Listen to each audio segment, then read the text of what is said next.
খানকা জলসা এগুলা তো হস্তক্ষেপ করতে পারবেন না। যার যার বিশ্বাস তার কাছে, যার যার বিশ্বাস। আপনার কোনো অধিকার নাই কোনো মাঝারে আক্রমণ করার। আজকের যুগে মুসলমানদের মধ্যে একজন ইব্রাহিম আলাইহিসসালাম দরকার,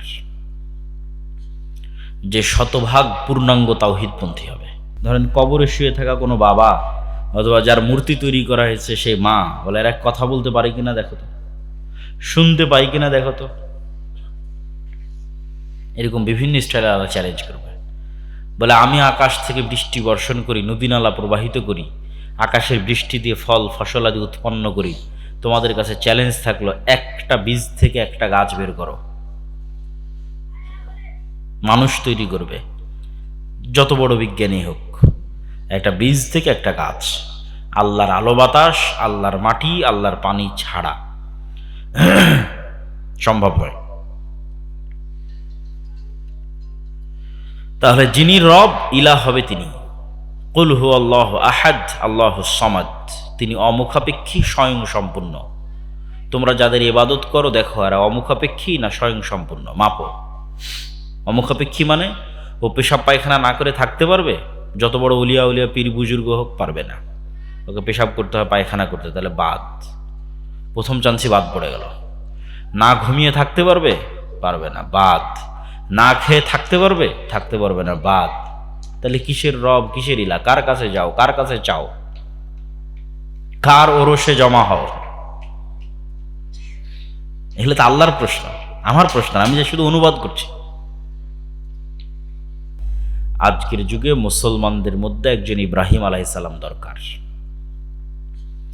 যে শতভাগ পূর্ণাঙ্গ তাওহীদপন্থী হবে। একজন ইব্রাহিম আলাইহিসসালাম দরকার। ইব্রাহিম আলাইহিসসালামের মতো তাওহীদপন্থী লোকের অভাব। বিভিন্নভাবে আমরা আমাদের ধর্মকে বিকৃত করেছি এবং আমাদের তাওহীদকে নষ্ট করেছি। তাওহীদ মানে ইলাহ হিসেবে আল্লাহকে এক ও অদ্বিতীয় মানা। ইলাহ মানে বিপদ আপদ, সমস্যা, প্রবলেম, সকল কিছুর সমাধান যার কাছে আছে। আর রব আর ইলাহ একটা আর একটার পরিপূরক সম্পূরক। যে রব সেই ইলাহ, যে রব হওয়ার যোগ্য নয় সে ইলাহ হওয়ার যোগ্য নয়। কে ইলাহ হওয়ার যোগ্য? যে রব হওয়ার যোগ্য। তাহলে কার কাছে বিপদে পড়ে সাহায্য চাইবা? যার মধ্যে রুবুবিয়্যাতের গুণ আছে। যার মধ্যে রবের গুণ নাই, ওর কাছে বিপদে পড়ে সাহায্য চেয়েও লাভ নাই। এই চ্যালেঞ্জগুলো দিয়ে আল্লাহ কোরআন পরিপূর্ণ করে রেখেছে।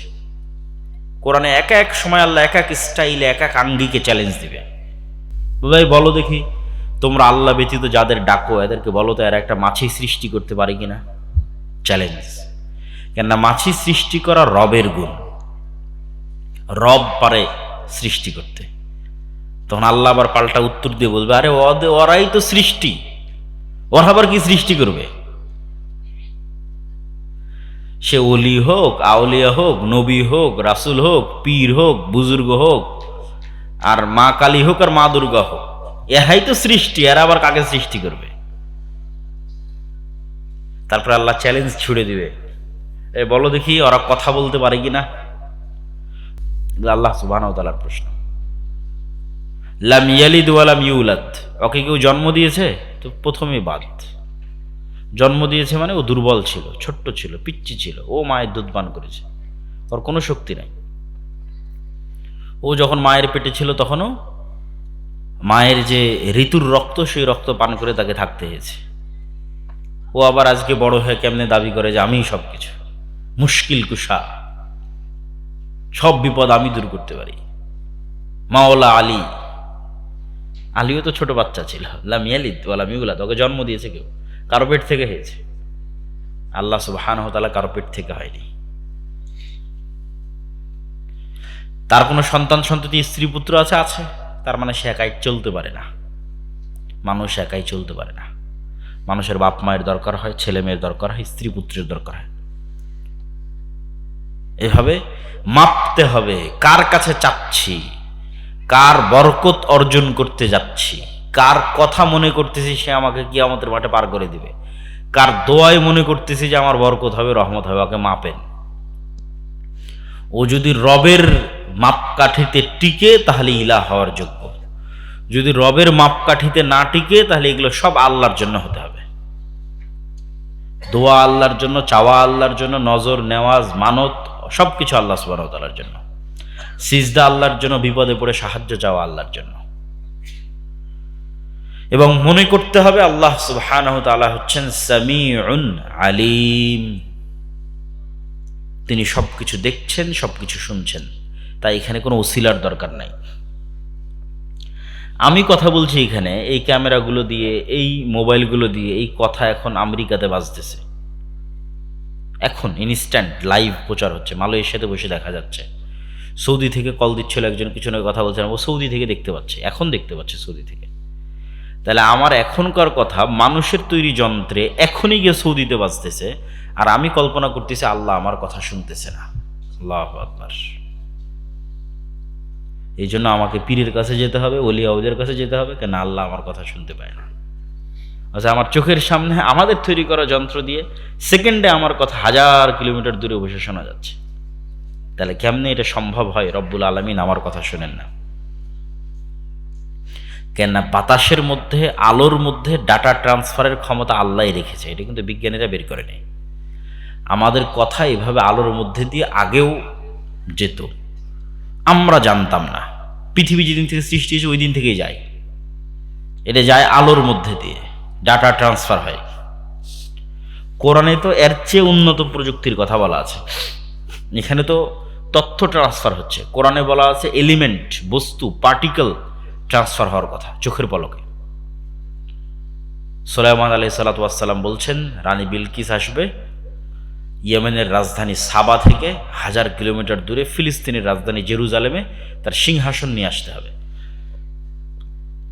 ক্বালা ইফরিতুম মিনাল জিন,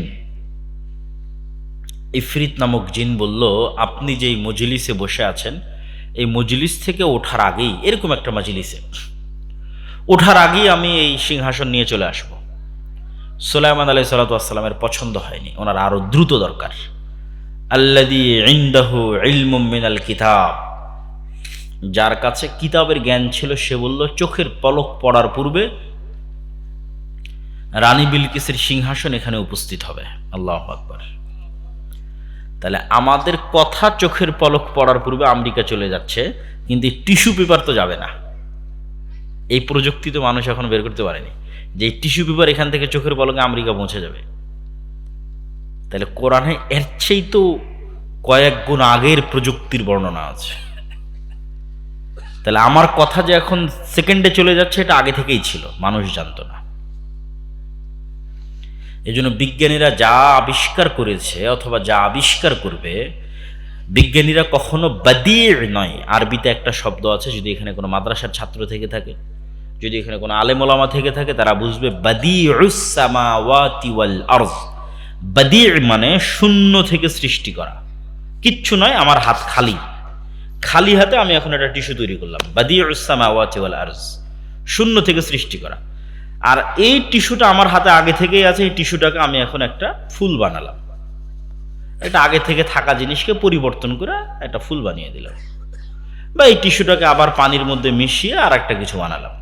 আমি বাদি নই, আমি সনে, আগে থেকে থাকা কোনো জিনিসকে নতুন কোনো কিছুতে রূপান্তর করা। বিজ্ঞানীরা বাদি নয়, তারা শূন্য থেকে কিছু তৈরি করতে পারে না, সম্ভব নয়। কেননা আল্লাহর দেওয়া রুলসের বাইরে তারা যেতে পারবে না। বেশি দূরের উদাহরণ দরকার নেই, আমার এবং আপনার শরীরের উদাহরণ নেন। আমার শরীরকে আল্লাহ যেই সিস্টেমের উপর তৈরি করেছে, সেট আপ করেছে, ডেভেলপ করেছে, যেই সিস্টেমের উপর, পৃথিবীর কোনো বিজ্ঞানীর ক্ষমতা নাই, কোনো ডাক্তারের ক্ষমতা নাই যে ওই সেট আপটাকে চেঞ্জ করে দেয়।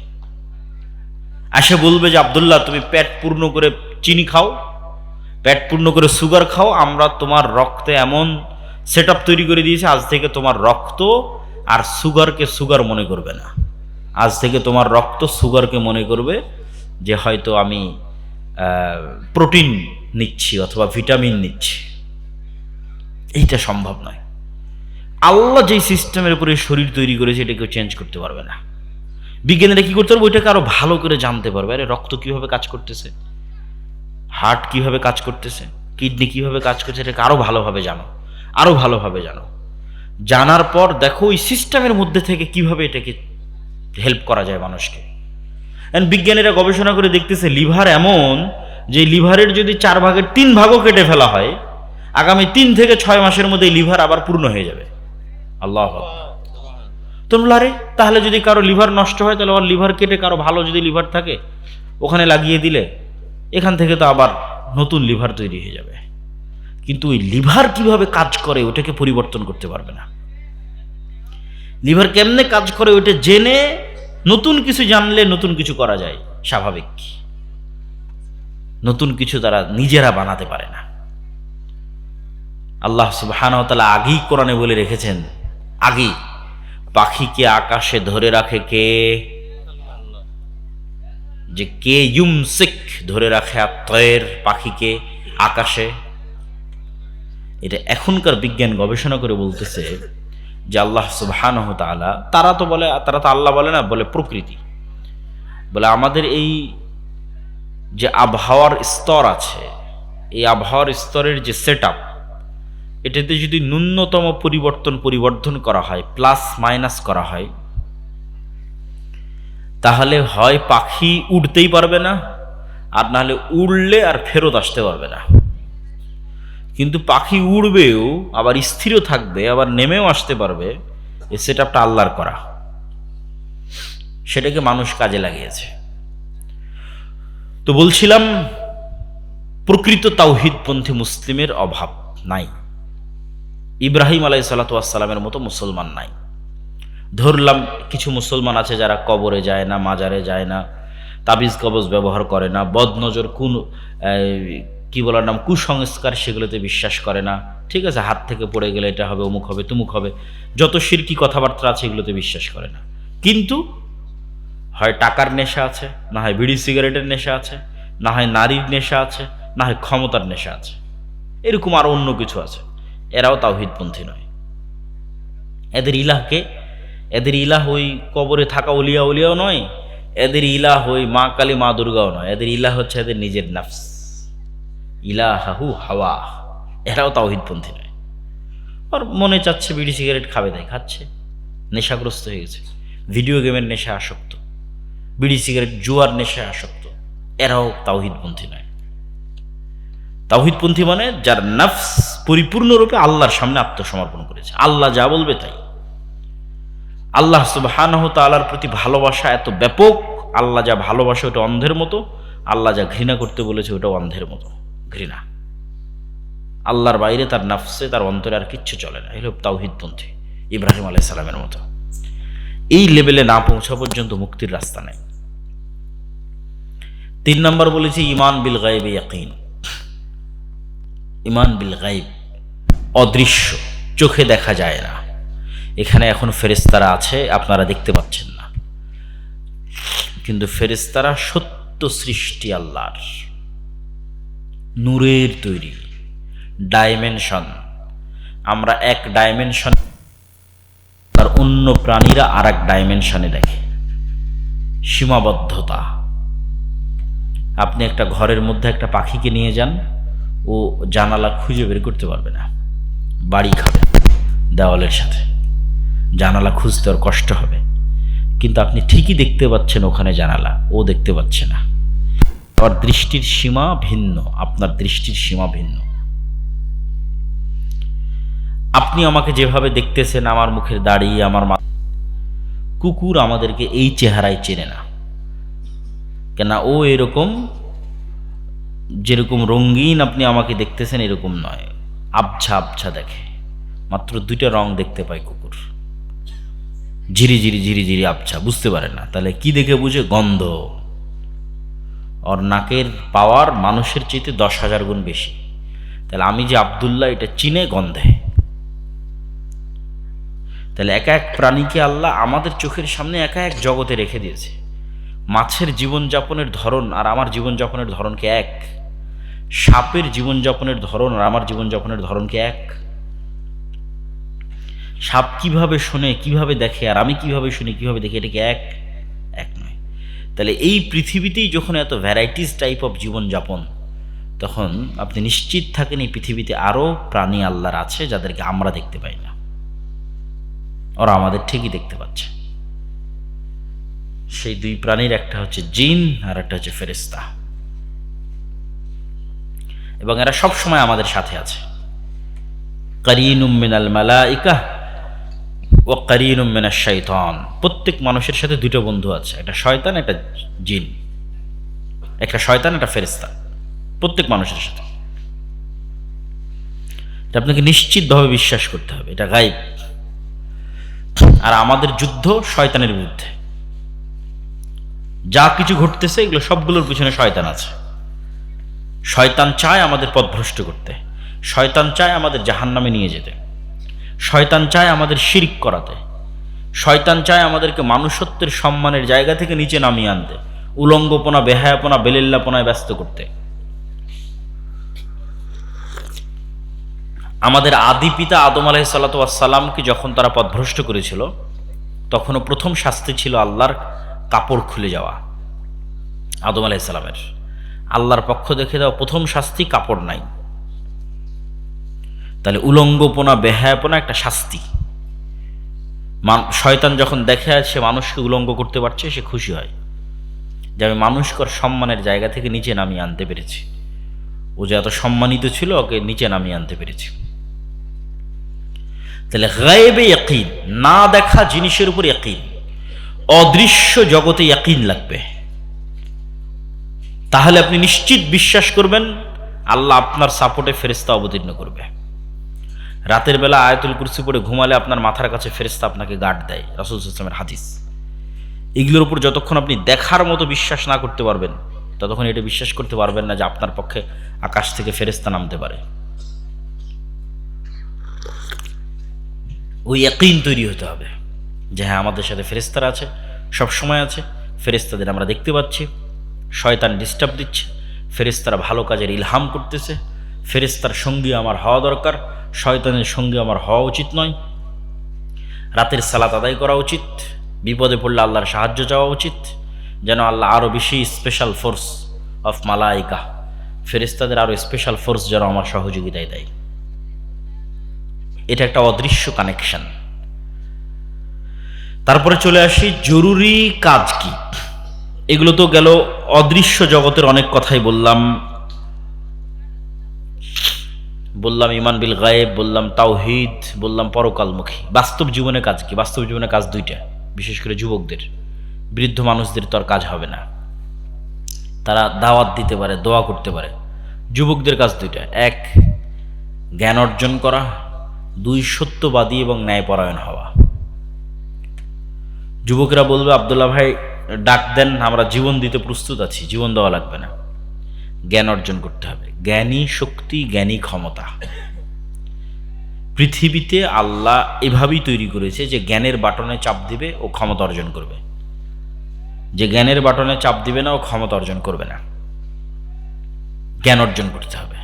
দুই নম্বর সত্যবাদিতা, ন্যায়পরায়ণতা। সারা দেশে একদিনে 80% ইসলাম প্রতিষ্ঠা করা যাবে যদি সারা দেশের সব সচিবালয়, ওসি, ডিসি, এসপি, মন্ত্রী, আর্মি সবাই বলে আজ থেকে আমরা সত্য বলবো, ন্যায় প্রতিষ্ঠা করব, মিথ্যার আশ্রয় নিব না। 80% ইসলাম প্রতিষ্ঠা শেষ। তো ওই যারা ওসি, ডিসি, এসপি, মন্ত্রী, সচিবালয় আছে, এরা তো আর ভারত থেকে আসেনি, এরা তো আর আমেরিকা থেকে আসেনি, তো ব্রাহ্মণবাড়িয়ার সন্তান, আকানগরের সন্তান, আমার আপনার সন্তান। তাহলে আমাদের একটা প্রজন্ম লাগবে যারা ন্যায় এবং সততার উপর অটল থাকবে। এটাই গোলামি থেকে মুক্তি। নিশ্চিত থাকেন অন্যায় এবং দুর্নীতি করা গোলামির স্বভাব। দুর্নীতি করলে গোলামি টিকিয়ে রাখা যায়, দুর্নীতি করলে গোলামি টিকিয়ে রাখা যায়। টাকার লোভ বড় লোভ।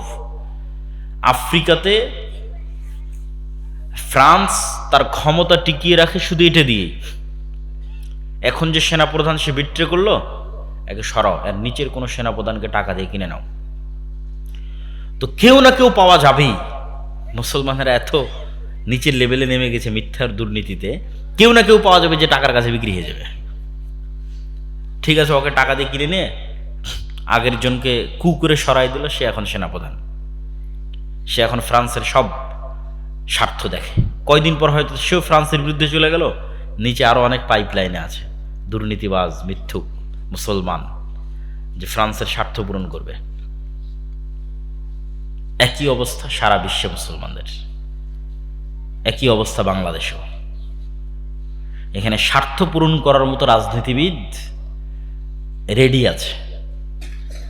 আগের 16 বছর যারা স্বার্থ পূরণ করেছে, সামনে যারা আসবে তারাও স্বার্থ পূরণ করবে, কেন সবাই টাকার কাছে বিক্রি হয়ে যাবে। তাহলে আমাদের দরকার সত্যবাদিতা, ন্যায় পরায়ণতার উপর অটুট একটা প্রজন্ম, যারা আত্মমর্যাদা বিক্রি করবে না, যারা জ্ঞানে সর্বোচ্চ পর্যায়ের হবে।